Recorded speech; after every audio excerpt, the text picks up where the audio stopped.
Questa mattina la visita istituzionale del governatore del Veneto Luca Zaia, che oggi in municipio ha incontrato il sindaco Federico Sboarina. Dal Giro d'Italia alle Olimpiadi invernali del 2026, dalla TAV alle infrastrutture locali fino all'autonomia. Molti sono stati i temi discussi a porte chiuse prima di rispondere alle domande della stampa. Le Olimpiadi un'occasione quindi per mettere in cantiere opere e servizi. Lo dice a chi l'ha volute queste Olimpiadi proprio qui a Verona.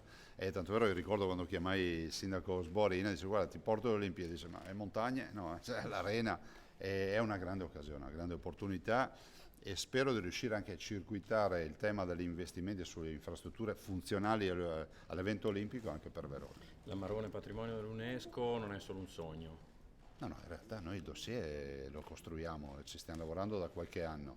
Un appello ai produttori perché facciano squadra compatti assolutamente verso l'obiettivo. Se c'è team e c'è compattezza noi il risultato lo portiamo a casa. Quindi noi abbiamo bisogno di una realtà operativa che può essere tranquillamente il consorzio di tutela, ma bisogna che dietro al consorzio di tutela senza esitazione ci siano tutti i produttori. Che in tanto ottimismo però resta un pochettino il pensiero di questa autonomia. Ma l'autonomia, guardi, solo i pessimisti non fanno fortuna. Portato a casa le Olimpiadi erano tutti pessimisti, portato a casa Prosecco Patrimonio dell'Umanità e porterò a casa anche l'autonomia.